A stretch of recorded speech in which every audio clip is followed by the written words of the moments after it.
আমরা দেখি ডক্টর হাউন্ডু তার বিশ্বস্ত এই তিনজন অর্থাৎ জোরান, পালহু আর হুরানকে নিয়ে মিস কিমের জন্য ওয়েট করছিল। আর হ্যাঁ, ওরা তিনজন তাকে বাবা বলে ডাকলেও ওন্ডু কিন্তু তাদের আসল বাবা না। আসলে হাউন্ডু এমন সব বাচ্চাদের বেছে বেছে তার লেবে নিয়ে গিয়েছিল যাদের বেশিরভাগই ছিল কিছু না কিছু ত্রুটি সম্পন্ন। এই সকল বাচ্চারা তাদের জীবনকে অন্য 10 জনের মতো উপভোগ করতে পারত না। যেমন জোরান জন্মসূত্রেই কানে শুনতে পেত না। হাউন্ডু তাকে হিয়ারিং এইড দিয়ে সাহায্য করেছিল, আর সেদিনই জোরান প্রথমবারের মতো শব্দ শুনতে পেরেছিল। তাই জোরান তাকে একটু বেশিই বিশ্বাস করে। বাকিদের সাথেও হাউন্ডু একই কাজ করে।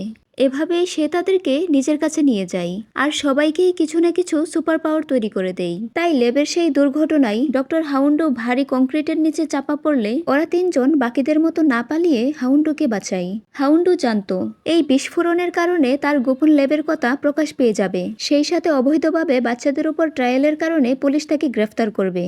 তাই সে ওদের তিনজনকে আপাতত পালিয়ে যেতে বলে। হাউন্ডু প্রমিস করেছিল যে সে একসময় অবশ্যই তাদেরকে খুঁজে বের করবে। ওই পর্যন্ত তারা যেন নিজেদের পাওয়ার হাইড করে রাখে। কথা মতো জেল থেকে ছাড়া পেয়ে ওন্ডু তাদেরকে খুঁজে বের করে। দেখা যায় সে ওন্ডারকিন্ডারে তার সেই সিরামগুলো লুকিয়ে রেখেছিল যেগুলো সে বাচ্চাদের উপর অ্যাপ্লাই করত। হাউন্ডুর জীবনে একমাত্র উদ্দেশ্যই ছিল ইমমর্টাল মানুষ তৈরি করা, যেটা সে করেও ছিল। দৃশ্য বর্তমানে আসলে আমরা মিস কিমকে তাদের সাথে বসে কথা বলতে দেখি। ওন্ডু মিস কিমকে বলছিল যে আমি 20 বছর জেল খেটেছি। মিস কিম বলে ওইসব বাচ্চাদের মৃত্যুর প্রায়শ্চিত্ত করার জন্য 20 বছর যথেষ্ট সময়। সে তখন বলে ওই সকল মানুষ তৈরি করার আইডিয়াটা তোমারই ছিল, আমি তো শুধুমাত্র তোমাকে সাহায্য করেছি। দিন শেষে তুমি আমাকেই ক্রিমিনালের দৃষ্টিতে দেখছো। তো এটা পরিষ্কার যে মিস কিম আগে সবকিছুর সাথে জড়িত ছিল। দুর্ঘটনার পর মিস কিম কিছু বাচ্চাদের বাঁচিয়েছিল। তাই ওন্ডু তাকে জিজ্ঞাসা করে বাচ্চাগুলো এখন কোথায়। মিস কিম জানায় কিছু বাচ্চাকে পরিবারের কাছে দিয়ে দেওয়া হয়েছিল। ওন্ডু তখন ইমমর্টাল বাচ্চাটির ব্যাপারে জানতে চাই। সে বলে মিস্টার চই মৃত্যুর আগে বলেছিল যে তুমিই একমাত্র ব্যক্তি যে কিনা ওই বাচ্চাটির সম্পর্কে জানো। আমাকে বলো ওই বাচ্চাটি এখন কোথায়। মিস কিম কিছু বলতে না চাইলে জোরান তার পাওয়ারের মাধ্যমে তাকে দিয়ে সত্যটা বলাই। মিস কিম বলে বাচ্চাটা মারা গিয়েছে। এটা শুনে হাউন্ডু অবাক হয়ে বলে এটা কিভাবে সম্ভব, সে তো ইমমর্টাল ছিল। অতীতের একটা ফ্ল্যাশব্যাকে আমরা দেখতে পাই হাউন্ডু অনেক এক্সপেরিমেন্টের পরে একটা ইমমর্টাল বাচ্চা তৈরি করতে সক্ষম হয়েছিল। পরীক্ষা করার জন্য তারা বাচ্চাটিকে বারবার মেরে ফেলতো আর প্রতিবারই সে বেঁচে উঠত। যতই সে ইমমর্টাল হোক মৃত্যু যন্ত্রণা তো সে ঠিকই অনুভব করত। বাচ্চাটি চিৎকার করে মানা করা সত্ত্বেও তারা তাকে বারবার এমন মৃত্যু যন্ত্রণা দিত। বাইরে থেকে এসব দেখে লিওন সহ্য করতে পারে না। সে তখন প্রচন্ড ক্ষেপে যায়। ফলে নিয়ন্ত্রণ হারালে তার টেলিকাইনেসিস পাওয়ারের জন্য লেবের ভেতর তাণ্ডব শুরু হয়ে যায়। তখন বিভিন্ন ধরনের কেমিক্যাল রিয়েকশন আর সেখানে থাকা সিলিন্ডার লিক হয়ে পুরো লেবটি ধ্বংস হয়ে যায়। এই দুর্ঘটনার পরে অনেক বাচ্চাই পালিয়ে যায়।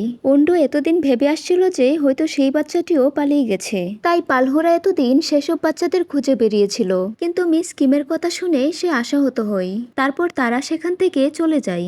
এদিকে ইউন চাই এই দুজনকে নিয়ে সিটি হলে আসে লিওনের টিমে যোগ দিতে। এখানে আসার পর ওরা যেভাবে ভেঙের মতো লাফাচ্ছিল তাতে লিওন বেশ অস্বস্তিতে পড়ে যায়। তখন একটা বাসে করে ওই চার্চ থেকেও কিছু লোক আসে ক্লিনিং ক্যাম্পেইনে অংশ নেবার জন্য। চার্চ থেকে আসা লোকগুলোকে দেখে লিওনের কিছু একটা সন্দেহ হয়। তাই সে এই তিনজনকে একটু আড়ালে নিয়ে যায় বোঝানোর জন্য। কেননা ওরা তিনজন তো নিজেদের পাওয়ার নিয়ে অনেক বেশি উৎসাহিত ছিল। তাই লিওন তাদের বলে তোমরা যতটুকু সম্ভব নিজেদের পাওয়ার হাইড করে রাখবে, নয়তো জানাজানি হয়ে গেলে তোমাদের তুলে নিয়ে গিয়ে এক্সপেরিমেন্ট করা হবে।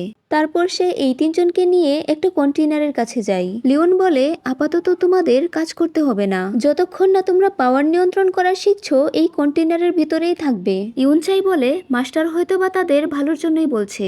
তাই কথা মতো তারা কন্টেইনারে ঢুকে পড়ে। দৃশ্য কাট হলে আমরা ওন্ডোকে তার লেভে দেখতে পাই। সেখানে তাদের একটা এক্সপেরিমেন্ট ফেল্ড হয়ে যায়। তাই ওন্ডোর কথা মতো ওই ডিফেক্ট বা অকেজো মানুষটিকে অ্যাসিড বা ওই জাতীয় কোনো তরলে ডুবিয়ে মেরে ফেলা হয়। উপর থেকে জোরান আর হুরান এটা দেখে। হুরান বলে হয়তো একদিন আমরাও যখন আর কাজে লাগবো না তখন হাউন্ডু আমাদেরকে এভাবেই মেরে ফেলবে। জোরান তাকে এসব উল্টাপাল্টা ভাবতে নিষেধ করে। সে তখন বলে তুমি বরং ইমমর্টাল বাচ্চাটিকে খুঁজে বের করো, নয়তো বাবা আমাদের সত্যিই মেরে ফেলবে। আমরা ডিটেকটিভকে দেখতে পাই সে মিস কিমের রেস্টুরেন্টের বাহিরের একটা সিসিটিভি ফুটেজ এনে তাকে দেখাচ্ছিল। ফুটেজে দেখা যায় সেদিন হাউন্ডু যখন তার দলবল নিয়ে চলে যাচ্ছিল ইউনচাই রেস্টুরেন্টের বাহিরেই ছিল। সে তখন আকাশের ওই তারার ঝলকানি দেখে বলছিল, যেহেতু আমি টেলিপোর্ট হতে পারি, ওই তারার দেশেও যেতে পারবো। আকাশের রঙিন আভা ও অরোরা দেখা ইউনচায়ের একটা স্বপ্ন ছিল, তাই সে তখন টেলিপোর্ট হয়ে সেখানে যাওয়ার চেষ্টা করছিল। ওই সময় পালহো তাকে দেখতে পাই। সে বলে এটাই সেই নতুন ভেরিয়েন্ট। উন্ডো তখন পালহোকে পাঠায় তাকে ধরে নিয়ে আসার জন্য। সে যখনই তার উপর পাওয়ার অ্যাপ্লাই করতে যাবে, এমনি উনচাই টেলিপোর্ট হয়ে ভেনিশ হয়ে যায়। আর এই দৃশ্য দেখার পর সবার রিয়াকশন ছিল চোখে পড়ার মতো। সিসিটিভি ফুটেজে এটা দেখার পর মিস কিমও হতবাক হয়ে পড়ে। তারপর ডিটেকটিভ তাকে জিজ্ঞাসা করে, ম্যাডাম আপনি কি তার পাওয়ারের ব্যাপারে আগে থেকেই জানতেন? এই প্রশ্ন শুনে মিস কিমের কিছুটা খটকা লাগে, কেননা ডিটেকটিভ তাকে কখনোই ম্যাডাম বলে সম্বোধন করত না। তাই তিনি পরীক্ষা করার জন্য ডিটেকটিভের নাম্বারে কল করেন। দেখা যায় আসল ডিটেকটিভ তখন কল রিসিভ করে। মিস কিম বুঝে যান তার সামনে দাঁড়ানো ব্যক্তিটি আসলে ছদ্মবেশী কেউ। তিনি বলেন, ডিটেকটিভ আমাকে সবসময় দাদিমা বলেই ডাকে। এটা শুনে ছদ্মবেশী মানুষটা তখন নিজের রূপে ফিরে। দেখা যায় ওটা আসলে হুরান ছিল। তার এবিলিটি অনুযায়ী সে যে কারো রূপ ধারণ করতে পারে। কে পাঠিয়েছে জিজ্ঞাসা করলে সে জানায় উন্ডুর কথা মতোই সে হার্টি হাউসে এসেছে। হুরান বলে, আমার বোনের পাওয়ার হয়তোবা তোমার উপর ঠিক মতো কাজ করেনি। এখন সত্যি করে বলো, ইমমর্টাল বাচ্চাটা কোথায় আছে? কিছু সময় কথাবার্তার পর আমরা বুঝতে পারি যে হুরানের মিস কিমের উপর বেশ রাগ ছিল। সে ভাবতো ওই দুর্ঘটনার পর মিস কিম তাদেরকে ফেলে চলে এসেছে, তাই সে ইলিউশনের মাধ্যমে মিস কিমের চারপাশটা নরকে পরিণত করে দেয়। মিস কিম বলে, তুমি কি ভাবছো এই 20 বছর আমি অনেক সুখে দিন পার করছি? ওই বাচ্চাগুলোর মৃত্যুর দায়ভার আমার জীবনটা এমনিতেও নরক করে দিয়েছে। অর্থাৎ হুরানের ক্রিয়েট করা নরক তার উপর কোনো প্রভাবই ফেলেনি। তখন সে রেগে তাকে কিছু হুমকি দিয়ে সেখান থেকে চলে যায়। এদিকে ইউনচাই, কাং আর কিয়ংহু কন্টেনারের ভিতরে বসে তাদের পাওয়ার নিয়ন্ত্রণ করা শিখছিল। প্র্যাকটিসের কথা বলে কিয়ংহু কাংমিয়াকে একটা শক্ত তক্তার উপর জোরে জোরে আঘাত করতে বলে। কাং তো ভয়ে সাহসী পাচ্ছিল না। তখন ইউনচাই বলে, অনেক চেষ্টা করার পর আমি সেদিন টেলিপোর্ট হতে পেরেছিলাম। আমরা ফ্ল্যাশব্যাকে দেখতে পাই সেদিন রেস্টুরেন্টের সামনে থেকে উদাও হয়ে ইউনচাই আসলে একটি ক্লাবে পৌঁছে গিয়েছিল। তো এরকম চিপাই পড়ে ইউনচাই তখন ভিড় করে বলছিল, যেতে চাইলাম অরোরার দেশে, আর এসে পড়লাম কোথায়? অন্যদিকে লিওন সবাইকে নিয়ে সিটি হলের পাশের এরিয়াতে আসে, যেখানে ভাঙাচোরা পরিত্যক্ত গাড়ি রাখা হতো। চার্চ থেকে আসা এই লোকটি ছিল পালহরি পাঠানো একজন। সে তখন পালহোকে ধর্মগুরু সম্বোধন করে তার শক্তি সম্পর্কে লিওনকে সতর্ক করছিল। পালহোকে ধর্মগুরু বলতে শুনে লিওন একটু মুচকি হাসে। তার এই উপহাসের জন্য পালহো রেগে সেখানে তাণ্ডব শুরু করে দেয়। চার্চের বাকিরা ভাবে হয়তো কিয়ামত শুরু হয়ে গিয়েছে। এখানে পালহো লিওনের উপর একের পর এক অ্যাটাক করেই যাচ্ছিল, আর লিওনও তার সমস্ত শক্তি দিয়ে তাকে প্রতিহত করতে থাকে। এর মাঝে ইউনচাই প্র্যাকটিস করতে করতে টেলিপোর্ট হয়ে লিওনের সামনে চলে আসে। তাদের উপর একটা গাড়ি পড়তেই যাচ্ছিল, ওই মুহূর্তে সে আবারও টেলিপোর্ট হয়ে কন্টেনারে চলে যায়। সেখানে পৌঁছে ইউনচাই হাইপার হয়ে বলে, মাস্টারের অনেক বিপদ, আমাদের যেতে হবে। এটা বলে সে কাংকে নিয়ে টেলিপোর্ট হয়ে আবারও সেই ফাইটিং স্পটে চলে যায়। এবার সে এই দুজনকে সাথে নিয়ে টেলিপোর্ট হওয়ার চেষ্টা করে, তবে কোনোভাবেই কাজ হচ্ছিল না। এদিকে পালহু তার সমস্ত শক্তি দিয়ে তাদের উপর অ্যাটাক করলে ভারী একটা লোহার বস্তু এসে ইউনচাইকে আঘাত করে।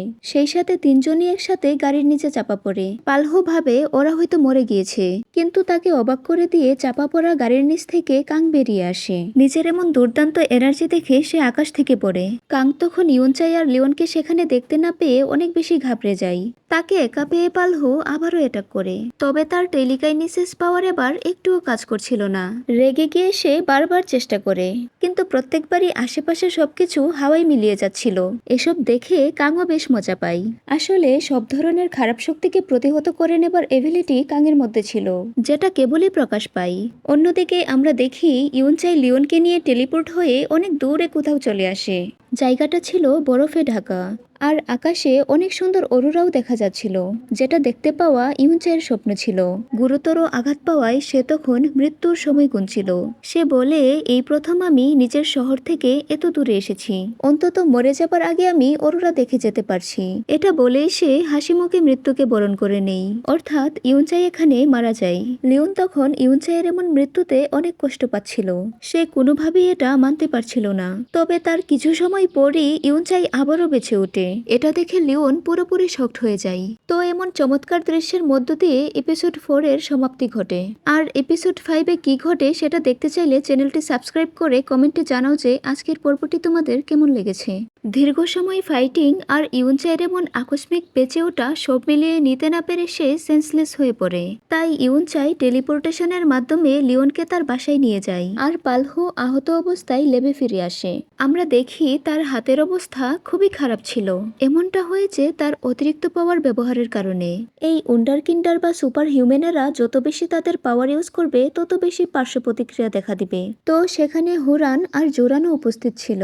জোরান এই দুজনকে বকাঝকা করছিল, কেননা ওরা দুজনেই প্রয়োজনে অপ্রয়োজনে নিজেদের পাওয়ারের অতিরিক্ত ব্যবহার করে। তবে জোরান কিন্তু এই দুজনের মতো ছোটখাটো ব্যাপারে তার পাওয়ার ইউজ করে না। সে চলে গেলে পালহো হুরানকে জিজ্ঞাসা করে, তোমার কি মনে হয় ওই হারামিটা আমাদের কাছে ফিরে আসবে?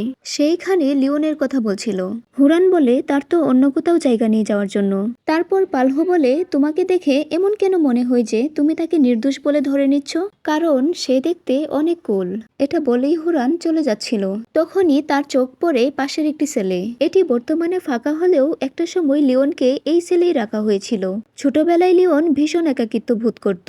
তাই পাশের সেল থেকে হুরান ইলিউশনের মাধ্যমে সেখানে সামুদ্রিক জগতের ভীষণ ক্রিয়েট করত। তাতে লিওনের একাকিত্ব বোধ আর মন খারাপ অনেকটাই কেটে যেত। তার আনন্দ দেখে হুরানও বেশ খুশি হতো। আসলে ছোটবেলা থেকেই লিওনের উপর তার অন্যরকম ভালো লাগা কাজ করত।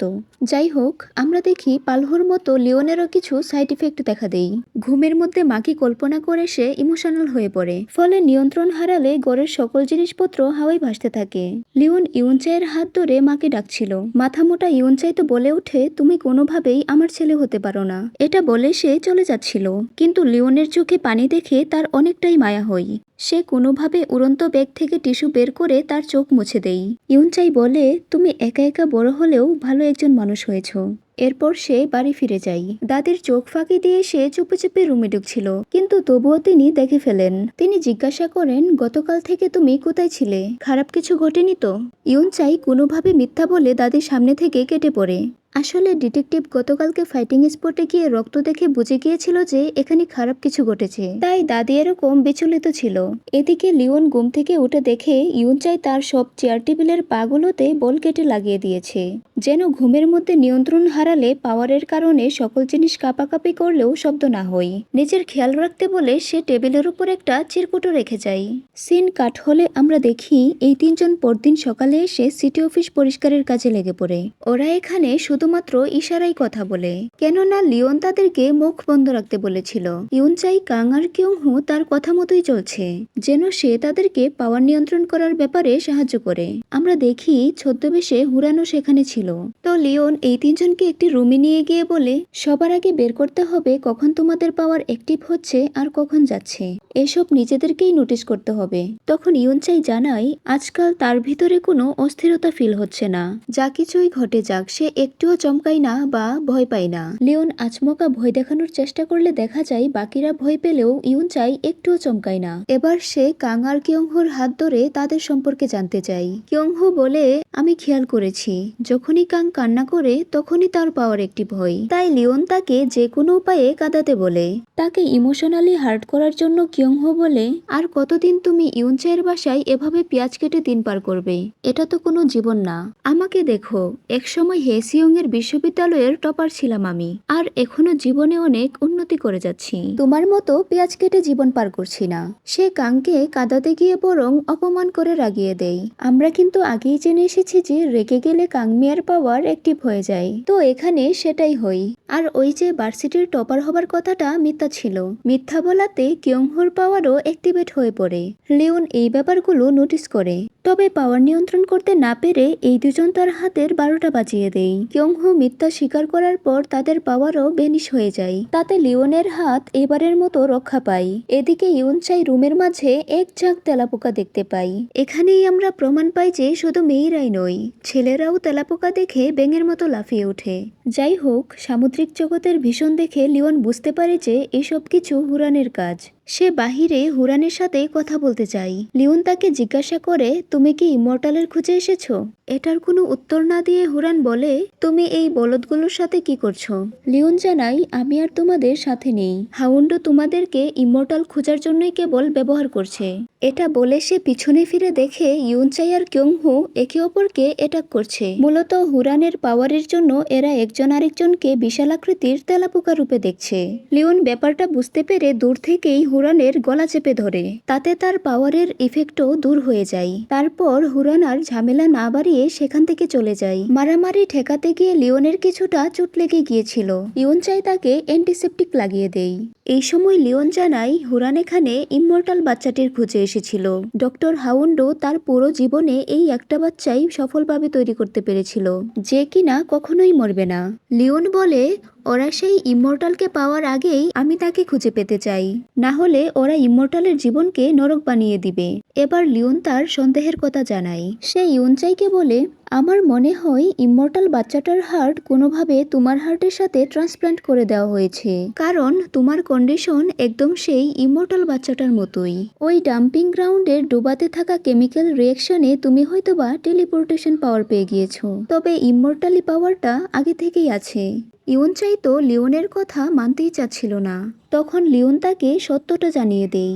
২০ বছর আগের সেই এক্সপেরিমেন্টের স্পন্সর করেছিল ইউনচাইয়ের দাদি কিম জিয়নবক। মানে সেই সমস্ত এক্সপেরিমেন্টের আইডিয়া তারই ছিল, এমনকি সমস্ত খরচও সেই বহন করত। কথাটা শুনে ইউনচাই একদম চমকে যায়। সে বাড়িতে ফিরেই দাদিকে এই ব্যাপারে সরাসরি জিজ্ঞাসা করে। মিস কিম অর্থাৎ দাদিমা তাকে কিছু গোপন না করে জানিয়ে দেয় যে ল্যাবের দুর্ঘটনার দিনে ইমমর্টাল বাচ্চাটার মাথার উপরে একটা পাথর পড়ে বাচ্চাটা মরে গেলেও সে আবারও জেগে ওঠে। ল্যাবের এক সায়েন্টিস্ট জানায়, বাচ্চাটার ব্রেনের অর্ধেক ড্যামেজ হয়ে গেছে। ইমমর্টালিটির জন্য ছেলেটা হয়তো বেঁচে থাকবে ঠিকই, কিন্তু তার ব্রেন আর রিকভার হবে না। তাই সায়েন্টিস্ট তার হার্টটা অন্য কারো শরীরে ট্রান্সপ্লান্ট করার পরামর্শ দেয়। ইউনচাই অসুস্থ থাকায় মিস কিম ইমমর্টালের হার্টটা ইউনচাইয়ের হার্টের সাথে রিপ্লেস করে দেয়। কথাটা শুনে সে অনেক বেশি ইমোশনাল হয়ে পড়ে। তারপর ইউনচাই লাইব্রেরিতে গিয়ে ২০ বছর আগের পেপার থেকে লেবের সেই দুর্ঘটনার নিউজগুলো বের করে। বাইরে থেকে ওটা একটা অনাথাশ্রম থাকলেও ভেতরে চালানো হতো ওন্ডোর সিক্রেট ল্যাব। সেই দুর্ঘটনায় প্রায় 50টা বাচ্চা মারা গিয়েছিল। নিউজ পেপারে আহত বাচ্চাদের ফটোও ছাপা হয়। সেখানে ইমমর্টাল বাচ্চাটির ফটো দেখতে পেয়ে ইউনচাইয়ের খুব গিল্টি ফিল হতে থাকে। এই সব কিছুর জন্য সে নিজেকেই দায়ী মনে করছিল। সেই সাথে তার দাদিমা যে এতটা ঘৃণ কাজ করতে পারবে সেটাও সে মেনে নিতে পারছিল না। এই মানসিক বিষাদ নিয়ে সে দিশেহারার মতো রাস্তায় রাস্তায় ঘুরতে থাকে। জানালা দিয়ে লিওন সেটা দেখতে পায়। সে আড়াল থেকে ইউনচাইয়ের খেয়াল রাখে। তো পুরোটা দিন ইউনচাই কাঙের বাড়িতে শুয়ে থেকেই কাটিয়ে দেয়। পরদিন সকালে সে কথা বলার জন্য সোজা লিওনের বাড়িতে চলে যায়। লিওন যতটা সম্ভব তাকে মেন্টালি সাপোর্ট দেওয়ার চেষ্টা করে। ইউনচাই না থাকায় দাদিমা ভীষণ কষ্ট পাচ্ছিল। তিনি কাঙের মাধ্যমে ইউনচাইয়ের জন্য অনেকগুলো খাবার পাঠায়। দাদিমার পাঠানো এত সব খাবার দেখে ইউনচাই আবেগ আপ্লুত হয়ে কাঁদতে শুরু করে। ওদিকে দাদিমারও একই অবস্থা। তিনি এই বয়সেও নাতির কথা মনে করে বাচ্চাদের মতো কাঁদছিলেন। এই দৃশ্যটা এতটাই ইমোশনাল যে তাদের সাথে সাথে দর্শকরাও কান্না করতে বাধ্য। যাই হোক, তারপরে ইউনচাই দাদিমার কাছে ফিরে যায় এবং তাদের মধ্যকার রাগ অভিমান ঠিক করে নেই। তবে ইউনচাই বলে, এসব কিছু বলে থাকার জন্য আমি কয়েকটা দিন বাড়ি থেকে দূরে থাকতে চাই। এটা বলেই সে কাংকে সাথে নিয়ে থাকার উদ্দেশ্যে লিওনের বাসায় গিয়ে ওঠে। ইউনচাই লিওনকে বলে, একটা ছেলে আর মেয়ে একা বাসায় থাকাটা ভালো দেখায় না, তাই আমি সাথে করে কাংকে নিয়ে এসেছি। লিওন বেচারা তাদেরকে কিছু বলতেও পারছিল না। তবে সে এটা ভেবে খুশি হয়ে যাচ্ছিল যে সে অন্তত কিয়ংহুর হাত থেকে রক্ষা পাচ্ছে। তার এই খুশি কিন্তু বেশিক্ষণ টিকে না। পরদিন অফিসে যাওয়ার পর সে কলের মাধ্যমে জানতে পারে যে ইতিমধ্যে কিয়ংহো তার বাসায় গিয়ে হাজির। লিওন এবার তাদের তিনজনকে নিয়ে আবারও সেই কন্টেনারের ভিতরে যায় সুপার পাওয়ার নিয়ে আলোচনা করার জন্য। তো কথা বলার সময় লিওন ইউনচাইকে বারবার একই প্রশ্ন করায় সে বিরক্ত হয়ে যায়। সেই সাথে পিপাসা পেয়েছে বলে কাঙের হাত থেকে সে পানি মনে করে কফি কেড়ে নিয়ে খেয়ে ফেলে। চিনিযুক্ত কফিতে ইউনচাইয়ের অ্যালার্জি থাকায় হঠাৎ করে তার হার্টবিট অনেক বেড়ে যায়। এমন হাইপার হয়ে যাওয়ায় তার টেলিপোর্টেশন পাওয়ারও নিয়ন্ত্রণ হারিয়ে ফেলে। ফলে সে অনিচ্ছাকৃতভাবে ক্রমাগত এক জায়গা থেকে অন্য জায়গায় টেলিপোর্ট হতে শুরু করে, কখনো 4 বান্ধবী কিংবা 4 বন্ধুর মাঝখানে, আবার কখনো টিভি চ্যানেলের লাইভ পডকাস্টে, এমনকি টেলিপোর্ট হয়ে সে বিশাল সমুদ্রের মাঝখানেও চলে গিয়েছিল। তবে মাঝখানে কয়েকবার করে সে কন্টেনারেও ফিরে আসে। তখন লিওন তার হাত ধরে আটকানোর চেষ্টা করলে সে উল্টো তাকে সাথে নিয়েই টেলিপোর্ট হয়ে যায়।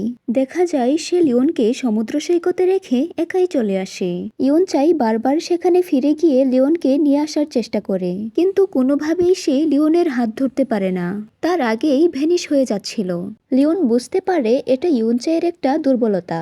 তো উপায় না পেয়ে সে কোনোভাবে নিজেই বাসায় পৌঁছে যায়। সে দেখে ইয়ুনচাই তাকে ওই অবস্থায় ফেলে এসে এই দুজনের সাথে দিব্যি মজা করছে। লিওনের বাসায় ফিরে আসার আনন্দে ইয়ুনচাই তার জন্য একটি কেক কিনতে যায়। কথা বলতে বলতে বাসায় ফেরার পথে লিওন ইয়ুনচাইকে কিছু সাজেশন দেয়। সে বলে, কখনো অন্ধের মতো কাউকে বিশ্বাস করবে না। ইয়ুনচাই জিজ্ঞাসা করে, হঠাৎ করে এই কথা কেন বলছো? উত্তরে লিওন বলে, কেননা তুমি যাকেই বিশ্বাস করবে সেই তোমাকে ঠকাবে। কথাটা শেষ করতে না করতেই লিওন ইয়ুনচাইয়ের ঘাড়ে একটা চেতনানাশক ইনজেকশন পুশ করে দেয়। তারপর ইয়ুনচাইকে হাউন্ডোর লোকেদের হাতে তুলে দেওয়া হয়। বিনিময়ে তারা লিওনের হাতে একটি ফাইল তুলে দেয়, যেখানে তার আসল বাবা মায়ের পরিচয় ডিটেলসে দেওয়া ছিল।